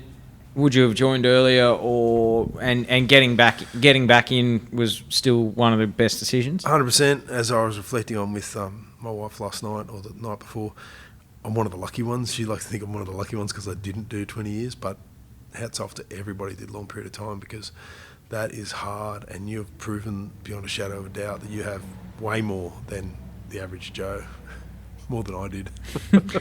But mate, I commend you for your service, mate, and what you've done. And mate, how do people get in contact with you if they want to get in contact with you? You can get in touch with me through my website, askcraigball.com. My other website is changeseminars.com. I've got a couple others, but on Instagram, I'm at Change Seminars, and all my contact details are on there, and you can shoot me an email through the form, or the reach out, the contact, all that kind of stuff. I'm always available. I had a guy from another podcast reach out to me one day just to have a chat, and I didn't even know what it was about till we were sitting on the Zoom chat, and I go, what can I do for you today? And he just wanted some advice. So I'm open. I'm always open, always happy to talk. Nobody ever takes me up in the office, so I've got plenty of time to do it. Craig, you've served your country with honour and brought pride to your family, and your story is one of true grit, determination, and just being stubborn, mate. Like you said, just as you said, not being the greatest soldier, but just getting it done, mate. Just finding a way, just grinding, getting it done. And mate, I want to commend you on that, but I want to. There's a quote that I believe sums up your story, mate, and I want to finish the podcast with this quote. I've listened to many of your podcasts, and I was getting really excited just now to see what that was. So thank you, thank you in advance. No, mate, you're right. And here's the quote, mate. The purpose of human life is to serve and to show compassion and the will to help others. Craig, you have always helped others before yourself, and I believe this quote sums you up. And I want to thank you for your service. I want to thank you for the work that you do for veterans, first responders, and also for people who are struggling with mental health. I know how much you are passionate about helping those and paying forward the life lessons that you have experienced and your experiences to help bring them to be the best version of themselves. Mate, it's been an absolute honour and a privilege to have you on True Blue Conversations. Thank you. Thank you, Adam. And I'd also like to thank my wife, my kids, and everybody I was privileged to serve with. I love all of you, and I hope we get to cross paths again soon. Thanks, mate. Welcome, loyal listeners of True Blue Conversations. Today's episode is proudly sponsored by Australian Warfighter Coffee. Veteran owned and run, driven by a simple yet powerful motto: people over profit. Every dollar goes towards supporting veterans and first responder charity groups. Head on over to AustralianWarfighters.com and use the code TrueBlue for your exclusive discount. Because let's face it, any other coffee is just brown sadness water. Thank you for tuning in to this episode of True Blue Conversations with your host, Adam Blum. See you on the front line.